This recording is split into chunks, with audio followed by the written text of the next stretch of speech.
السلام علیکم۔ آج کی ہماری یہ ویڈیو بہت اہم ٹاپک پر ہے جس میں ہم قیامت کی نشانیوں کے بارے میں بات کریں گے۔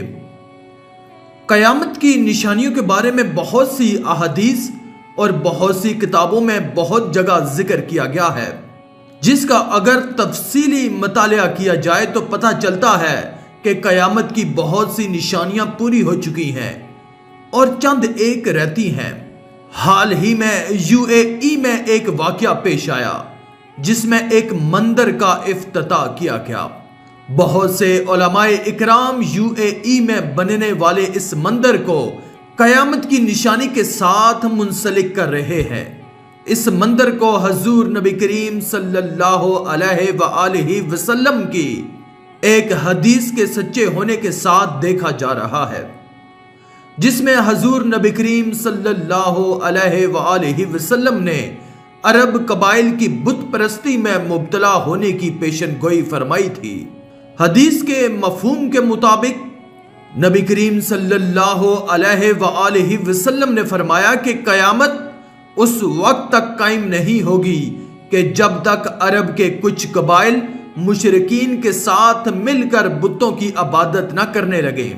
افسوس کی بات ہے کہ جن بتوں کو نبی کریم صلی اللہ علیہ وآلہ وسلم نے اپنے ہاتھوں سے توڑا تھا، آج وہی بتوں کو دوبارہ عرب کی پاک سرزمین پر لایا جا رہا ہے۔ اور قیامت کی نشانیوں میں سے ایک نشانی یہ بھی ہے کہ کافر مندر کے گرد پھر سے چکر لگائیں گے۔ حضور نبی کریم صلی اللہ علیہ وآلہ وسلم نے فرمایا، جس کا مفہوم ہے کہ قیامت کی بڑی نشانیاں تسبیح کے دانوں کی طرح ہیں۔ جب تسبیح ٹوٹتی ہے تو دانے بکھر جاتے ہیں۔ قیامت کی بڑی نشانیوں میں سے ایک دجال کا خروج ہے۔ دنیا جب سے بنی ہے تب سے قیامت تک دجال سے بڑا فتنہ نہ تو آیا ہے اور نہ ہی آئے گا۔ حضرت عیسیٰ علیہ السلام کا نزول، یاجوج و ماجوج اور ان کے قبیلے کا کسی کو علم نہیں کہ کہاں ہے، اور ان کو حضرت ذوالقرنین نے اللہ کی مدد سے کہاں قید کیا تھا۔ 3 ایسے بڑے زلزلے جس میں زمین کے 3 مختلف حصے نیست و نابود ہو جائیں گے۔ ان میں سے ایک زلزلہ مشرق، ایک مغرب میں اور ایک جزیرۃ العرب میں آئے گا۔ اس کے بعد دھواں جو پوری روئے زمین پر اتر جائے گا، جسے قرآن میں الدخان کہا گیا ہے۔ سورج کا مغرب سے طلوع ہونا یہ سب سے بڑی نشانی ہوگی، اور اس کے بعد روایت کے مطابق توبہ کے دروازے بند کر دیے جائیں گے، کیونکہ یہ ایک بالکل واضح نشانی ہوگی۔ دابۃ الارض، یہ ایک ایسا جانور ہوگا جو زمین سے نکلے گا اور ہر انسان کی پیشانی پر نشان لگائے گا۔ اس کے بعد ایک ایسی آگ جو یمن میں لگے گی جو لوگوں کو ہانکتی ہوئی محشر کی طرف لے جائے گی۔ یہ نشانیاں کسی ایک ترتیب میں نہیں ہیں، اور کس ترتیب میں ظاہر ہوں گی یہ اللہ ہی بہتر جانتا ہے۔ کچھ احادیث میں سورج کا مغرب سے طلوع ہونا پہلی نشانی کے طور پر آیا ہے، اور کچھ علماء دجال کے خروج کو پہلی نشانی کہتے ہیں۔ بہرحال جو چیز روئے زمین پر سب سے پہلی تبدیلی پیدا کرے گی وہ سورج کا مغرب سے طلوع ہونا ہی ہو سکتا ہے۔ پھر دجال ہے جس کے بارے میں کئی احادیث ہیں، جس کا مفہوم ہے کہ دجال 40 روز میں زمین کا چکر لگائے گا۔ احادیث کے مطابق ان 40 دنوں میں سے ایک دن ایسا ہوگا جو 1 سال کے برابر، ایک دن ایسا ہوگا جو 1 مہینے کے برابر، اور ایک دن ایسا ہوگا جو 1 ہفتے کے برابر ہوگا، اور باقی دن عام دنوں کے برابر ہوں گے۔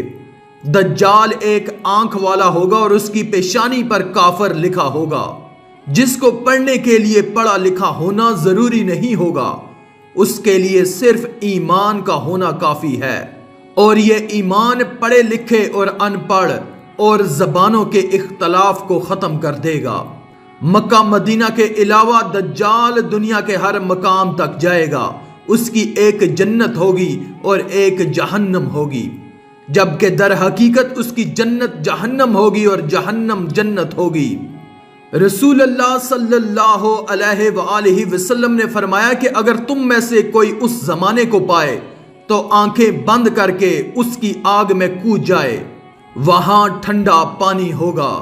دجال بہت طاقتور ہوگا، ایک انتہائی طاقتور فتنہ۔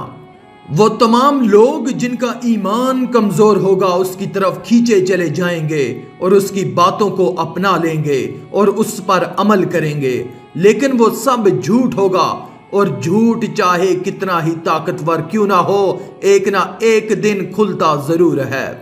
دجال حضرت عیسیٰ علیہ السلام کے ہاتھوں سے قتل ہوگا، اور یہ واقعہ فلسطین میں باب لد کے مقام پر پیش آئے گا۔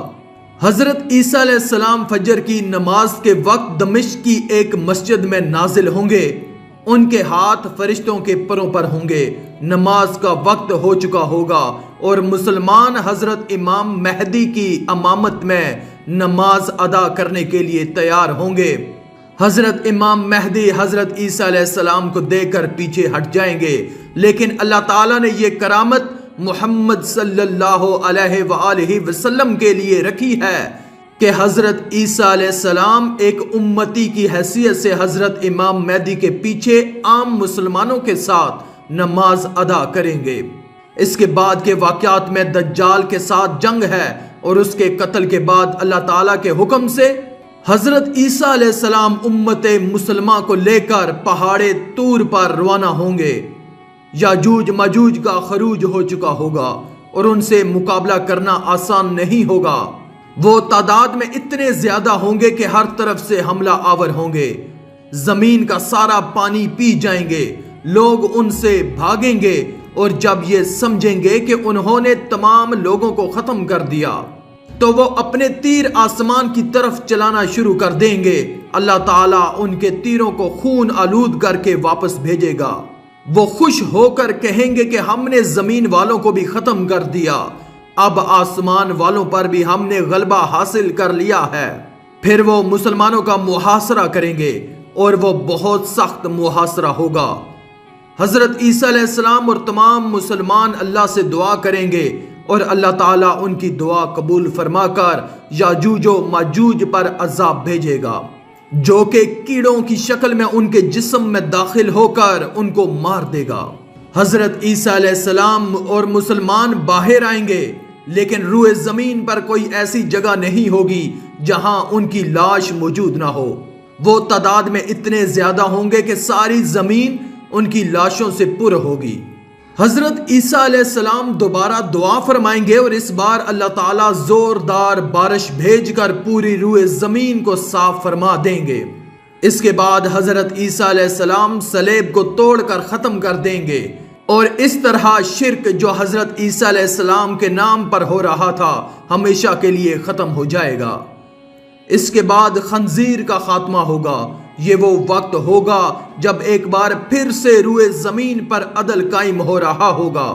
اس دور میں اسلام کے علاوہ تمام دیگر مذاہب کا خاتمہ کر دیا جائے گا، صرف اسلام باقی رہ جائے گا۔ مسلم شریف کی 2 احادیث ہیں، ایک میں ہے کہ حضرت عیسیٰ علیہ السلام زمین پر 40 برس رہیں گے، اور ایک میں ہے کہ 7 برس تک زمین میں رہیں گے، اور علماء اکرام کہتے ہیں کہ 40 برس حضرت عیسیٰ علیہ السلام کی زمین پر مکمل زندگی ہے، جس میں سے 33 برس گزار چکے ہیں، اور باقی 7 برس قیامت سے قبل گزاریں گے۔ اس کے بعد ان کی وفات ہوگی اور مسلمان ان کی نماز جنازہ پڑھائیں گے۔ اس کے بعد ملک شام سے ایک ایسی ہوا چلے گی جو ہر ایمان والے کی جان نکال دے گی۔ کسی کے دل میں اگر ذرا برابر بھی ایمان ہوا تو اس کی موت ہو جائے گی۔ اس کے بعد مشرکین و کافر باقی ہوں گے، اور قیامت انہی لوگوں پر قائم ہوگی۔ اس کے بعد 3 بڑے زلزلے ہوں گے جو زمین کے مختلف حصوں میں آئیں گے، ایک مشرق میں، ایک مغرب میں، اور ایک جزیرۃ العرب میں۔ ان کی شدت ایسی ہوگی زمین کا وہ حصہ بالکل مٹ جائے گا۔ یوں سمجھیے ایسا سلسلہ ہوگا کہ مغرب صفحہ ہستی سے مٹ جائے گا۔ اس کے بعد دھواں الدخان، قرآن میں ہے کہ آپ اس دن کے منتظر رہیں۔ جبکہ آسمان ظاہر دھواں لائے گا جو لوگوں کو گھیر لے گا۔ یہ دردناک عذاب ہے۔ ماننے والوں کے لیے ایک نشانی ہوگی اور نہ ماننے والوں کے لیے دردناک عذاب ہوگا۔ اس کے بعد سورج کا مغرب سے طلوع ہونا ہے، یہ ایک لمبی رات ہوگی۔ متقی اور پرہیزگار لوگ رات کو تہجد کے لیے جاگیں گے، نوافل ادا کریں گے اور سو جائیں گے، پھر اٹھیں گے، پھر نوافل ادا کریں گے، پھر سو جائیں گے، لیکن دن طلوع نہیں ہوگا۔